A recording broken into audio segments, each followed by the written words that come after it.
Creo que a todos nos ha pasado que cuando tenemos la oportunidad de elegir un equipo, escogemos lo mejor. Hace poco tuvimos una jornada, jugamos voleibol, pero al jugar fútbol, mis hijas se les dio la oportunidad de escoger cada una su equipo. Curiosamente, Henry y yo quedamos de últimos.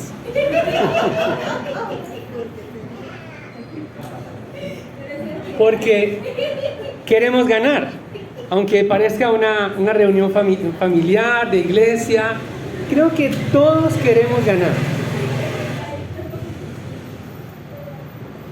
Sin embargo, eso sucede en esta tierra y es natural. Es natural querer ganar con los mejores. Sin embargo, Dios no es como nosotros, hermanos. Dios no anda buscando los mejores, sino los peores. Dios no está obligado a seguir las convenciones de este mundo, de esta sociedad. Por lo tanto, su elección no es por conveniencia. Y la elección de su pueblo es un acto libre de él. Y es una demostración de su amor. Y ese es mi mensaje en esta mañana. A partir del texto de la palabra de Dios, Dios ha demostrado su amor hacia nosotros, eligiéndonos para ser parte de su pueblo, aunque éramos indignos. Dios ha demostrado su amor hacia nosotros, eligiéndonos para ser parte de su pueblo, aunque éramos indignos. Y estos versículos los he dividido en dos partes. La primera parte de los versículos 1 y 2, pero la primera parte del versículo 2. Esa es la primera sección. Vamos a entender que Israel duda del amor de Dios.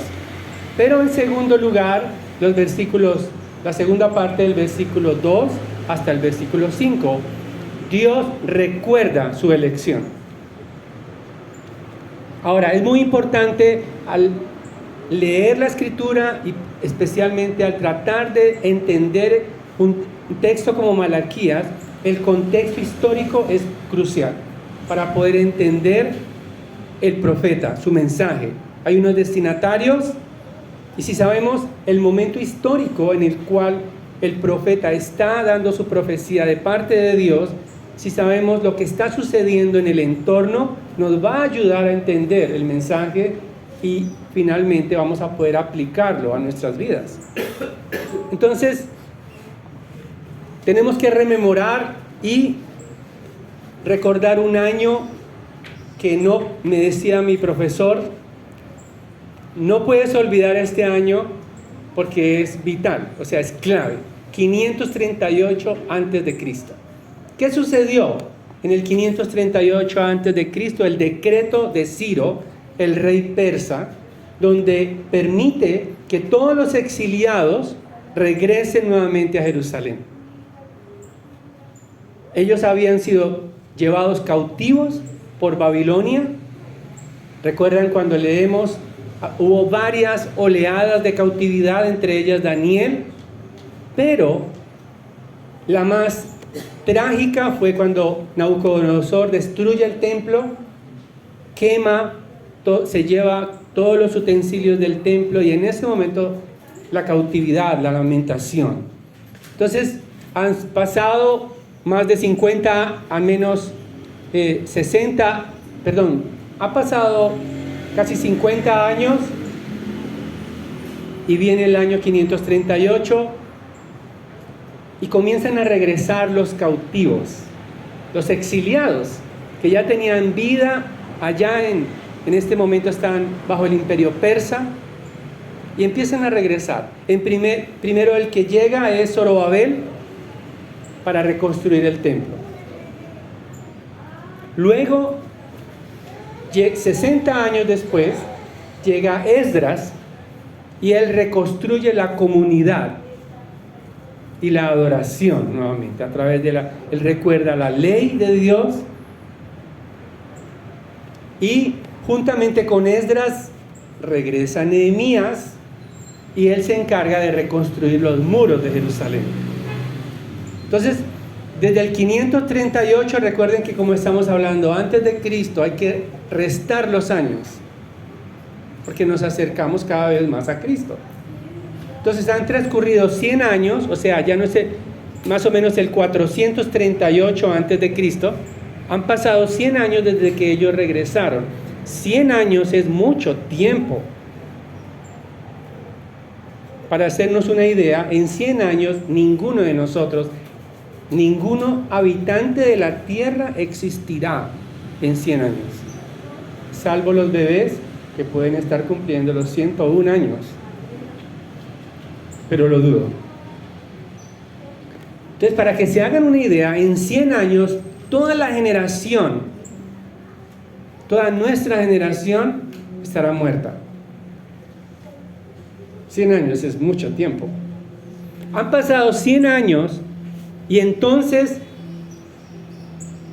Malaquías es el último profeta para hablar al pueblo de Dios. Pero la fidelidad del pueblo de Dios está en decadencia. Ya ellos, al principio, cuando llegaron, estaban muy entusiasmados porque había promesas de Dios de la restauración del reino de Dios. Dios había prometido a través de Isaías que un rey iba a derrocar las naciones, iba a establecerse el reino, que el templo, como lo expresó Ezequiel, tendría una nueva gloria, una gloria posterior. Pero han pasado 100 años y ellos no han visto nada. Entonces ellos se preguntaban, ¿dónde están las grandes bendiciones que Dios nos ha prometido? Y por eso estaban en decadencia, su vida espiritual era árida. Y la manera como contestan al profeta de Dios muestra su cinismo, que no hay una relación con Dios. Hay 6 debates entre Dios y el pueblo por medio de Malaquías. Hoy vamos a ver el primero. Entonces, a partir del versículo 1, creo que es el versículo que más muestra el amor de Dios. ¿Por qué? Porque Dios está interesado en su pueblo. A pesar de la decadencia espiritual en la que estaban, Dios envía a su mensajero. De hecho, Malaquías significa mi mensajero. Dios está interesado en su pueblo. Y por eso quiere hablarles, quiere llamarlo a la santidad, llamarlo a la devoción, llamarlo a Él, a adorarlo. Y por eso hay esperanza. No solamente hay esperanza para un pueblo decadente espiritualmente, sino también para nosotros. Y por eso el versículo 2, Dios establece, esa es la dinámica del libro de Malaquías, Dios establece un argumento de su carácter y luego el pueblo comienza a tratar de refutar con preguntas que eso no es cierto y Dios les demuestra que es cierto su argumento. El primer argumento que veremos esta mañana se encuentra en el versículo 2, la declaración: yo los he amado, dice el Señor. Yo los he amado. Dios está recordando a Israel que ha elegido a Israel. Ahora, la palabra amado no es como quizás nosotros podamos pensar, como sentimientos emocionales. No necesariamente. Dios tiene emociones, pero en este caso está hablando directamente de una relación de pacto. Cuando Dios dice, yo los he amado, en otras palabras les está diciendo, yo los he escogido para relacionarme con ustedes, a diferencia de otros. Ustedes son especiales porque yo los he escogido para ser o para desarrollar el pacto. En Génesis capítulo 12 hay un pacto de Dios con Abraham. De su linaje serían benditas las familias de la tierra. Y Dios le dice a Israel: tú eres quien yo escogí para desarrollar ese pacto en ti. Sin embargo, la respuesta del pueblo revela la condición de sus corazones. ¿En qué nos has amado?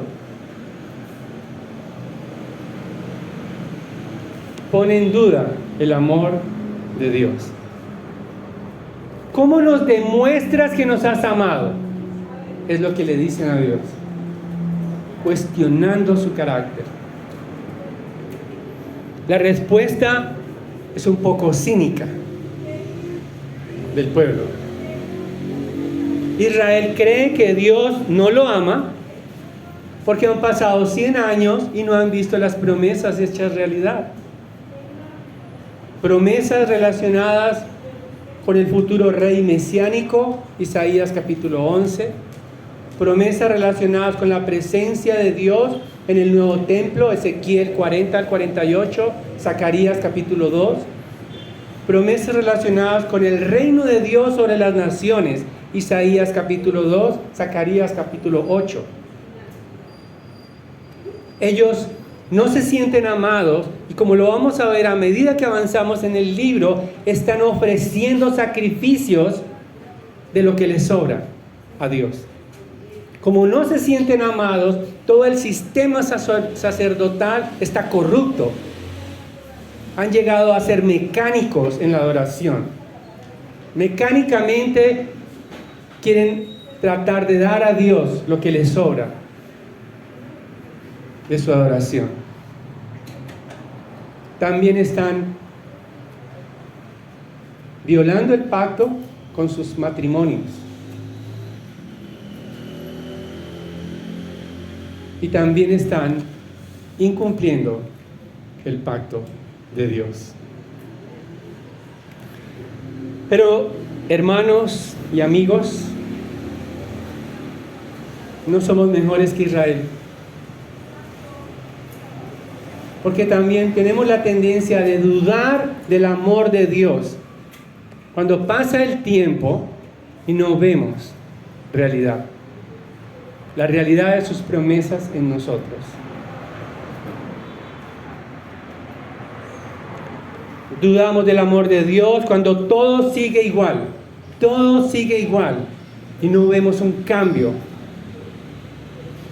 en la cultura, no vemos un cambio en nuestro entorno. Dudamos del amor de Dios cuando vemos al mal triunfar. ¿No les ha pasado? Cuando el pecado parece tener el estandarte y el sartén por el mango y no sucede nada. No les sucede nada a los que gobiernan y son indignos. Dudamos del amor de Dios cuando parece que nuestra vida de sacrificio a Dios no tiene sentido. Vemos prosperar a los malos. Vemos prosperar a aquellos que la vida les parece fácil, como el Salmo 73 de Asaf. ¿Cómo es que prosperan los enemigos de Dios y quizás podamos tener esos sentimientos de injusticia hacia nosotros? Señor, ¿hasta cuándo? ¿Será que no nos amas, Señor? ¿Por qué nos tratas igual como a ellos? Podemos llegar a pensar. Sin embargo, eso nos lleva al segundo punto. Dios recuerda su amor a través de su elección.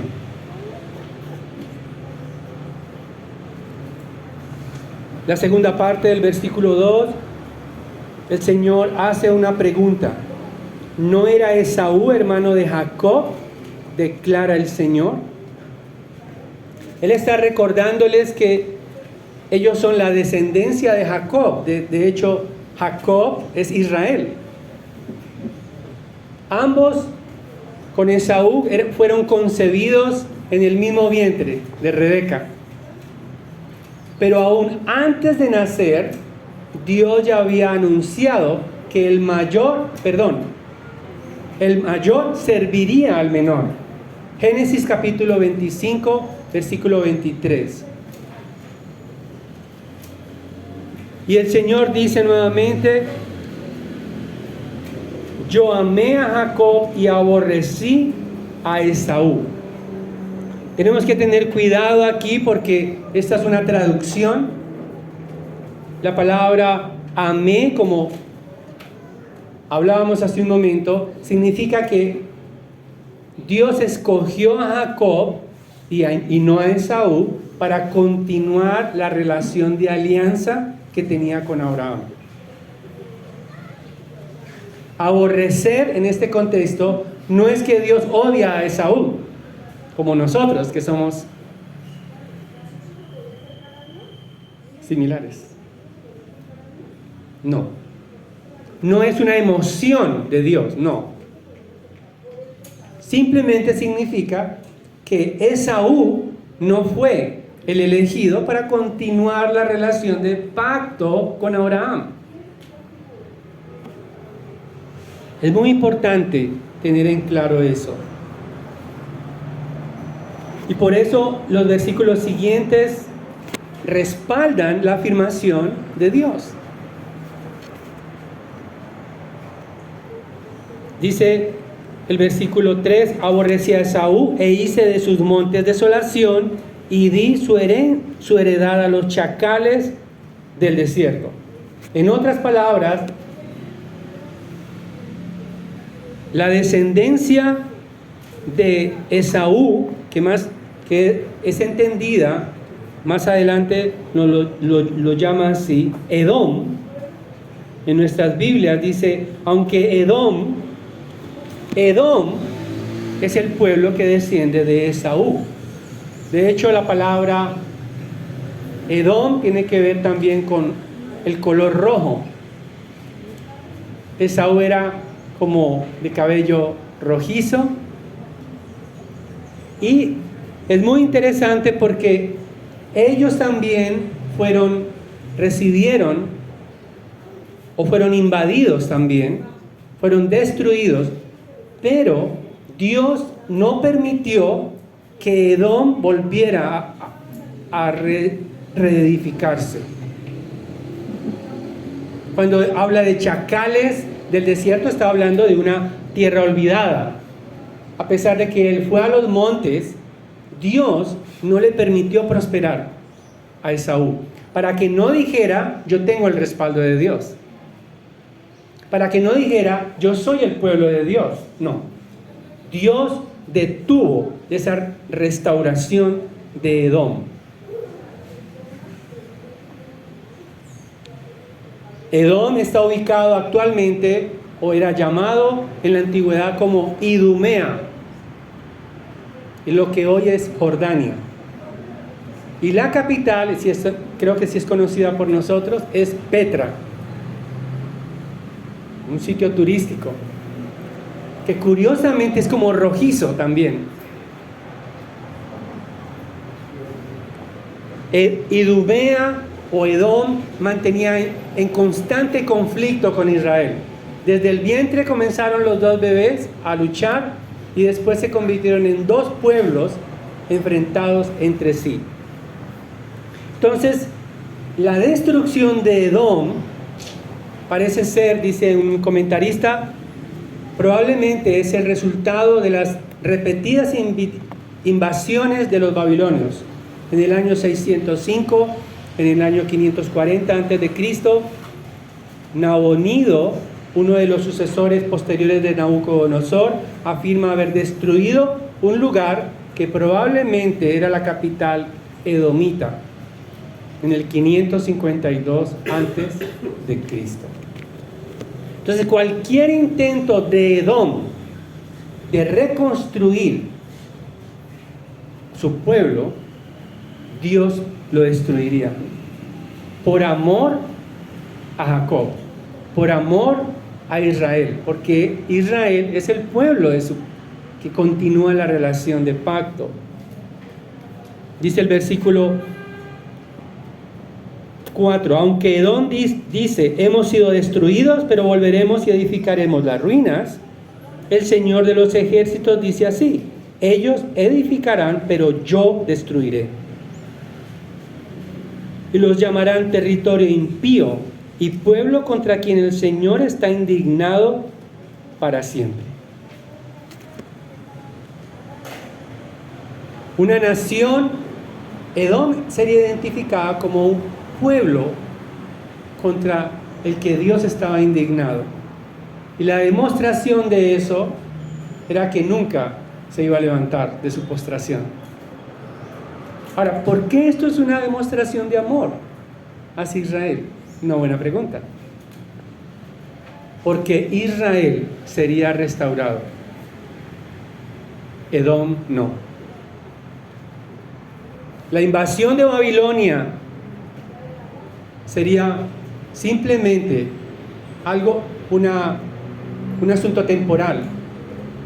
Porque el solo hecho de que Dios esté hablando a Israel después de la invasión significa que sigue adelante en sus planes.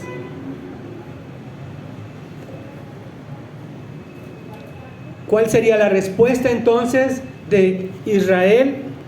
¿Cuál era la evidencia de que Dios ama a Israel? Por su elección. Y su respuesta está en el versículo 5. Sus ojos lo verán, ellos verán destruido a Edom y dirán, sea engrandecido el Señor más allá de la frontera de Israel. Dios garantiza el cumplimiento de su palabra. Israel dudaba del amor de Dios porque no veía las promesas hechas realidad, pero la restauración del pueblo de Dios no sería como ellos pensaban. No, porque la restauración vendría 400 años después de Malaquías con Jesucristo. Él es el templo de Dios en la tierra, el tabernáculo de Dios entre nosotros. Y su pueblo sería de toda lengua, de toda nación. No sería étnico, sino que sería por la fe en Jesucristo.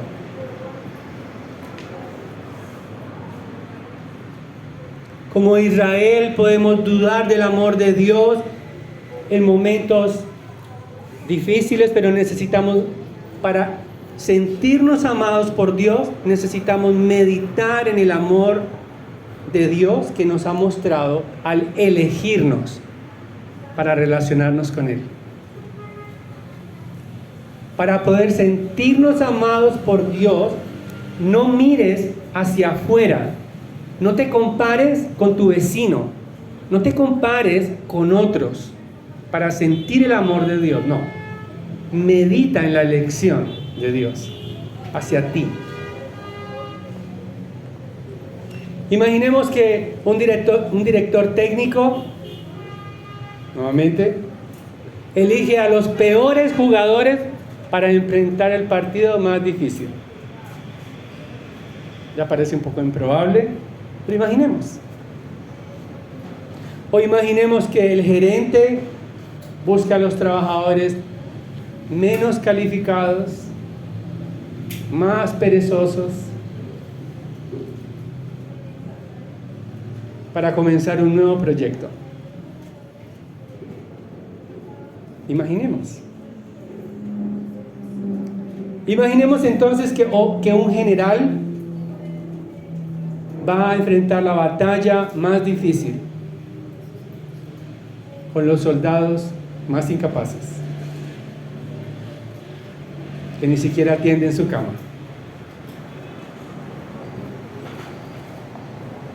Pensaríamos que no tiene sentido,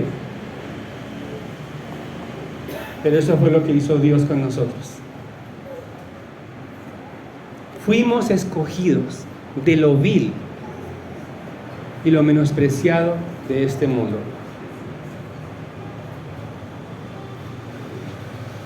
Para mostrar su gloria. Efesios capítulo 1, versículos 3 al 7, leíamos hace un momento. Bendito sea el Dios y Padre de nuestro Señor Jesucristo, que nos ha bendecido con toda bendición espiritual en los lugares celestiales en Cristo, según nos escogió en Él antes de la fundación del mundo, para que fuéramos santos y sin mancha delante de Él. En amor nos predestinó para adopción como hijos, para sí, mediante Jesucristo, conforme al beneplácito de su voluntad, para la alabanza de su gloria, de su gracia, que gratuitamente ha impartido sobre nosotros, en Él amar. Dios no anda buscando una nómina mejor, no. Está buscando lo inútil de este mundo para mostrar su gloria. ¿Cómo estar seguros del amor de Dios si nos pasan las mismas cosas que a los incrédulos? Es una buena pregunta. O sea, ¿qué me da seguridad a mí si lo mismo que le pasa al incrédulo me pasa a mí? O a veces les va mejor a ellos. Porque su elección nos da restauración. A ellos no.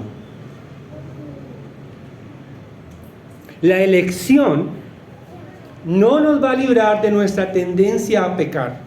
No. Pero sí nos restaurará con el perdón cuando nos volvamos a Él, mirando a Cristo. Seremos restaurados del pecado involuntario cada vez que nos acercamos a Dios. Si confesamos nuestros pecados, Él es fiel y justo para perdonar nuestros pecados, limpiarnos de toda maldad, y tenemos que estar preparados cuando alguien se arrepienta, porque tiene que ser restaurado por la iglesia. Hay promesa de restauración ante el pecado.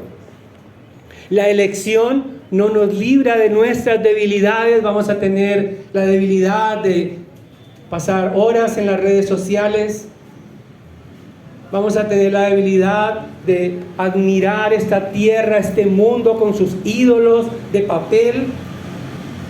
Vamos a tener la tendencia y las debilidades de envidiar a los que odian a Dios y ser sus fans.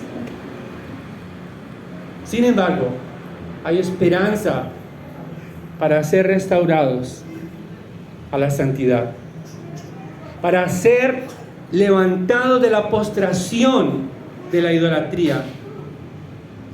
Hay esperanza en Cristo.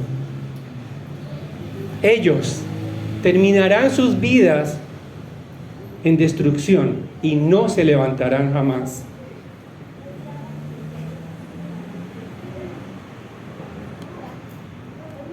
La elección no nos libra de la muerte,